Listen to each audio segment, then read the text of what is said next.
Hello,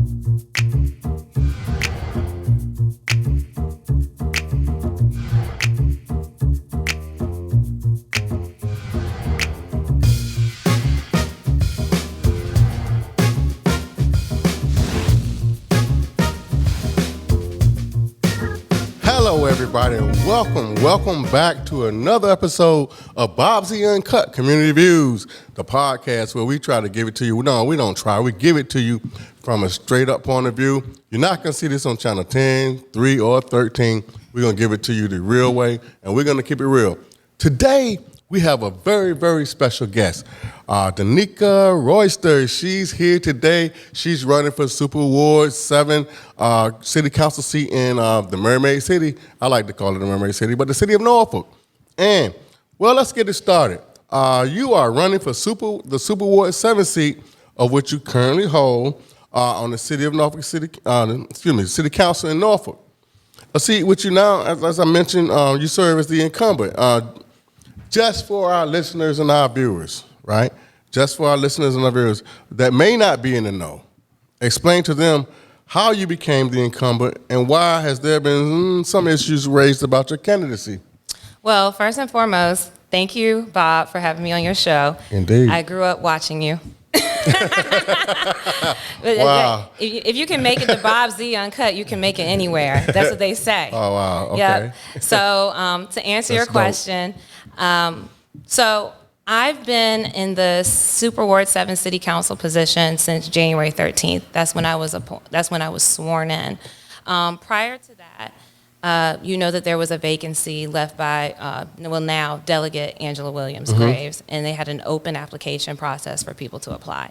So I applied. I was called and selected for an interview amongst 3 other persons.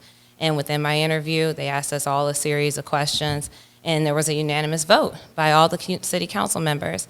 So that's how I got the position. But I think what's more important is people asking me, well, why did you apply in the first place? Mm-hmm. A year ago, ironically, I actually had a YouTube, not a podcast as elaborate as yours, but I did a Power of Your Vote series where we had a bunch of different electeds and persons who participate in our electorate or public policy, and we talked about trying to drive people out to make sure they came out to vote.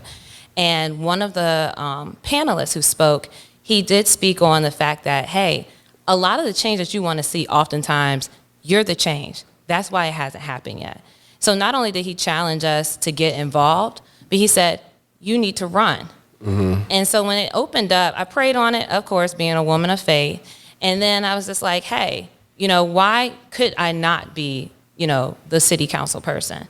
I believe I'm capable. Mm-hmm. I believe that I have what it takes. And at the end of the day, I've always been grounded in service, and I care about this community. I care about my community. So that's what drove me to run. And that's why I'm running to continue to keep my seat, because I'm committed and I'm compassionate about my community. Okay. Well, I just want to delve just a little bit deeper. Mm-hmm. You, during that process, you let the city council, this is my understanding, you can correct me if I'm wrong, you let them know that, you were interested in seeking the office through election. True, right? When the question was asked of me, did I have any plans on running, I told them I hadn't considered it at this time. And that's the truth. I hadn't. I mean, Who goes in for an entry-level job position and someone be like, you want to be the manager tomorrow? You're like, well, hold on. I don't even know what this job is going to, consist of or what it's going to, require me to do. Okay. So that's what my response was at the time, and it was the truth. Because I can tell you now, a lot of what I thought this job was, it doesn't even scratch the surface. So I think my response at that time was accurate because it was the truth. Okay. Well, let's fast forward just a little bit. Since you have been on the council, mm-hmm.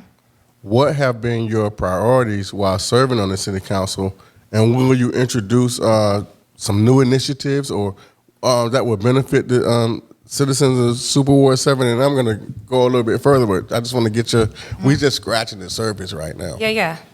So my priorities, one of the things that I've had the opportunity to do in the 9 months I've been on council is either meet with civic leaders, community leaders, but more things I've done is done community tours. And like I told people, I don't have my own personal set of priorities. My priorities as a person who's a representative of the people should be a reflection of what their priorities are.